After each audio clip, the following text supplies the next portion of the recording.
বলিনি যে আমি যখন আসবো হিন্দু মুসলমানের বিবাদ বাটি আমি গরু খাওয়া বন্ধ করে দেবো, তো তখন বলিনি। আজকে এখন সরকার গদিতে বসে রাতারাতি ভোট পাল্টে দিলে হবে?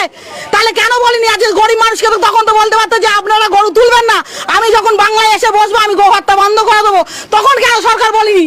আজ আমাদের দেনে আমার বাচ্চা প্রতিবন্ধীর মতো হাঁটে, আজ আমি কোথা থেকে কি করব? আজ আমার স্বামীর দেনের জানায় বাইরে পাঠিয়ে দিতে হবে, কোথায় আছে সরকার?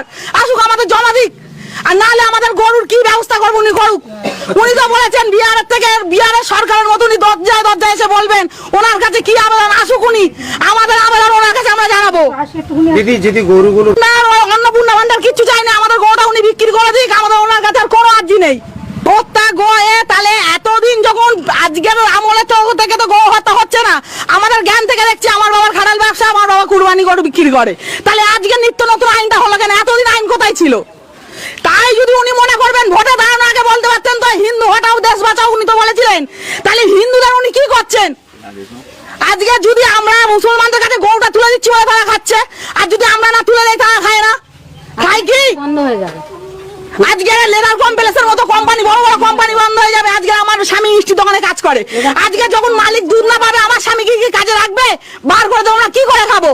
সরকার এসে জমা খরচ দিক আমাদের, বলুক সরকার কি করবে। গরু নিয়ে আসতে আর না হলে উনি অন্নপূর্ণা ভান্ডার থেকে আমাদের পায়ে 2 কেজি বাদাম এনে দিক, যে পাবলিক খেয়ে মরুক। আপনাদের ডেইলি কত টাকা খরচ হচ্ছে? আমার খাটালে প্রত্যেকদিন 2000 টাকা, আমার ছেলে প্রতিবন্ধী মিষ্টি দোকানে কাজ করে, আমি সেই টাকা হাত দিয়ে এনে গরু খাওয়াচ্ছি, যে আমার এক জায়গায় দিচ্ছি, একদিন আমি গরু বিক্রি করে দেনা থেকে উদ্ধার হবো।